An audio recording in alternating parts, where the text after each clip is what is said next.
Little children aren't the only ones afraid of the dark. Millions of soldiers return from war zones with PTSD, anger, frustration, fear, and loneliness, much of which surfaces during the darkness of the night. You have the chance to change the lives of these American heroes. Songs and Stories for Soldiers.us provides free MP3 players for these men and women. With a list of 3 million songs in 16 different styles, 100,000 audiobooks, and 30,000 old-time radio programs, every veteran can find something to soothe and comfort them at no cost. All our players contain an 8-hour audio program designed to help veterans fall asleep. With 1,500 plus vets now participating, it's our goal to deliver 10,000 audio players this year. Go to our website at songsandstoriesforsoldiers.us. Help us help a veteran make it through the night.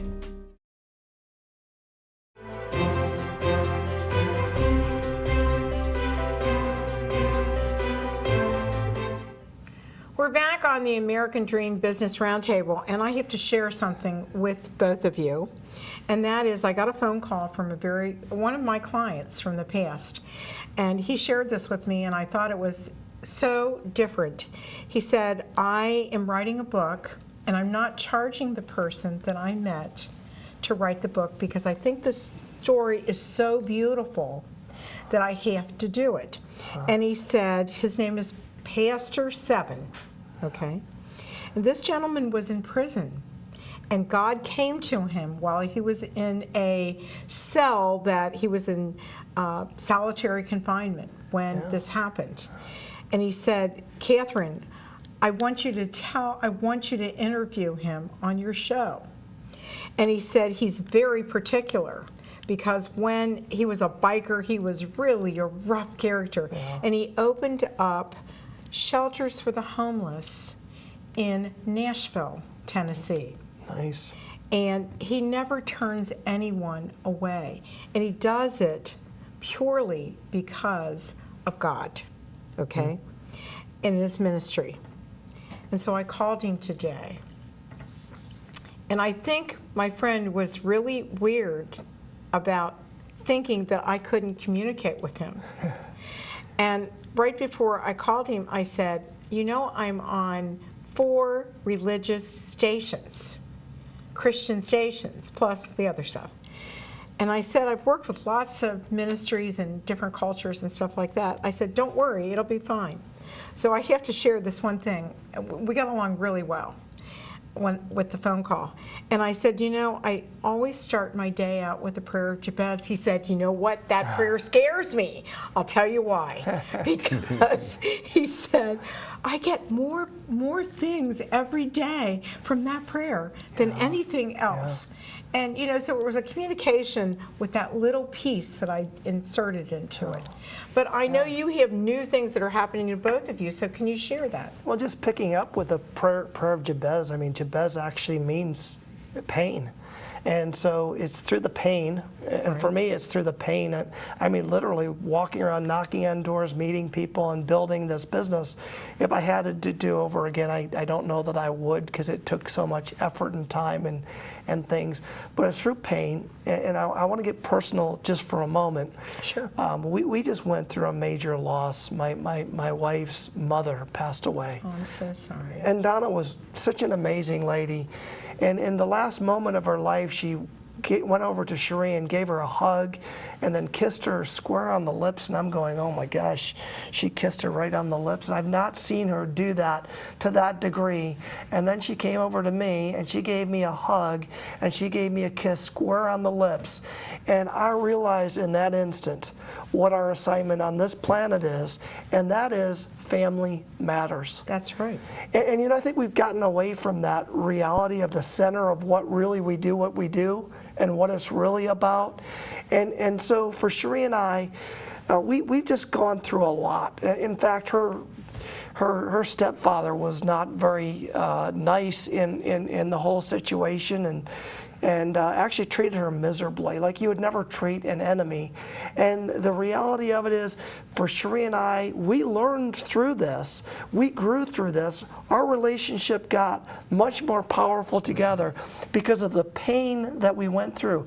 And that's the point of Jabez. Jabez was in pain, and he was afraid to move forward because he thought he'd inflict that pain on others, when he had the epiphany, the reality that he's there to deliver people from pain. And that's essentially my passion. And so we're developing the Family Center of the Carolinas with Greg's help. It's going to be a nonprofit organization. Portacle will be profit. This will be nonprofit, where we're going to be able to reach more people. And our hope is to actually go into Haiti. And I know this is a big dream. And Africa putting the roads in. And Haiti, we're going to actually put in some business infrastructure and help Haiti from being a poverty nation to being a wealthy nation, building businesses and incubating those businesses and building them with the quality tenants that Greg brings and I bring and we bring together, because it's going to require an army of committed people to change a nation and nations. And we've got to start thinking like that. That's right. You know, we're so concerned about the religion and, you know, discipling Joe and, oh, if he would not drink or all that. You know, we get so bogged down with that, we forget the greater assignment, which is discipling nations. Yeah, yeah, absolutely. And I think that is unbelievably a beautiful program. I really like the idea of it. Do you feel that there are certain parts of our country that could have that help as well? Especially in New Orleans, for instance, or other parts of our country where we're really hurting. Yeah. You know, there's systemic poverty in Haiti, and a lot of that is attitudinal. Because it's almost like a garbage dump. They've received so much humanitarian aid from the Christians and such that they're now at a place where they want to build their own country. They want to do the actual work to build their nation, and they want the support, not financial so much, but they want to learn what does it take to actually build a great business. And the business plan, we talked about this, the business plan is actually in the book of Philemon. The book of Philemon is actually the shortest book in the entire Bible. It's only one page. And if you look at this through the lens of business, it actually is about restoration. A runaway slave meets incarcerated. Paul was incarcerated, and he meets him in jail, and Paul restores this runaway slave and sends him back to the owner with a letter. And the letter essentially says, very persuasively, don't touch this guy. You remember when you and I met, you were worthless. I restored you. Well, I've done that with this guy. Now he's useful to you and to me. So it is a restorative process, and businesses like that. You don't really have bad employees. You just have employees that don't understand the protocol of the culture or don't understand how to operate. And this is a protocol. This is actually blueprint, I believe, from heaven for business leaders to study and learn from. And it's right there in the Bible. It's how do we build a business? The basic tenets, including negotiation, all the soft skills, the care, the concern, the compassion, all of that is in that one letter. Right, and I think people have to start really thinking about taking care of their families and taking care of their employees. I mean, the companies to me that succeed, that rock, that really care about their employees, about their everyone that's part of it, because it's really a team. Yes. Effort. Yes. And I really get excited about that. I think what happens sometimes is people forget the answer to the question, am I my brother's keeper?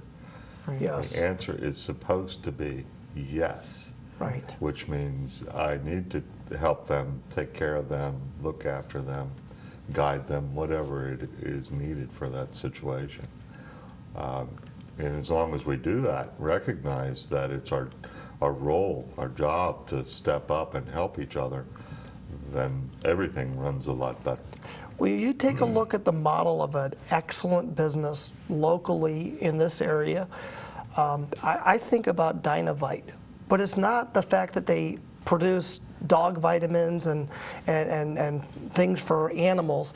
It's their culture itself. It's about the husband and the wife and how deeply they love each other and how they built this business together, and they built a family in their culture who are committed to excellence. And that is really what we're talking about, really, is developing a larger family. And it happens in business. Yeah. You know, we are running out of time.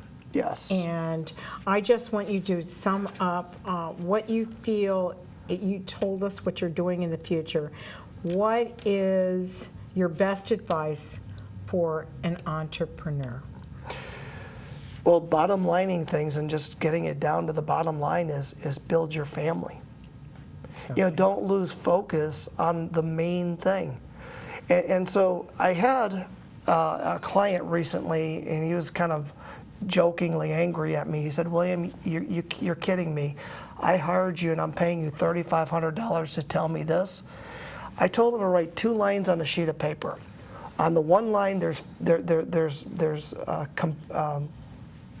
don't know. order, and on the other line is profit. And I said, as long as you stay in those zones, those are the things that you do. And Apostle Paul put it this way. Apostle Paul said, this one thing that I do. He didn't say these multiple things that I do, spinning plates. He said, this one thing that I do, pressing on toward the mark. Although I've not mastered it yet, he was in continuous improvement. It's a process. And if businesses can understand this is not a destiny, it's a process to get you to that destiny, and do the heavy lifting, the hard work, then they would win. And that's what Winship Rules is about. Right. And so can you give your website, please? Okay, it's portacle.com, portacle.com. And your book title? The book title is actually Winship Rules, and it will be in Amazon within the next probably 2 to 5 days at the very outside. And are you going to have an audiobook? If I had an audio person that could actually do the work. We could talk. We could negotiate a triple win. Okay. We could negotiate. I need help, so thank you. And I thank you very much for coming on, and I know that Greg would agree, we'd love to have you again. Thank you. Okay. And Greg, what would be what's your thoughts for an entrepreneur? Well, it just so happens that I'm completing a boot camp type class for entrepreneurs. So I would ask that anyone who's interested in starting a business, come and check that out at ExcelsiorInstitute.org, EXCELSIOR Institute.org. Excelsior means always upward, just so you know. Right, and I want to thank both of you for joining all of us tonight on the Roundtable, and that's the American Dream Business Roundtable. And don't forget to check out my website at thetristateconnection.com. And we'll see you next time on the American Dream Business Roundtable. Thank you. Thank you.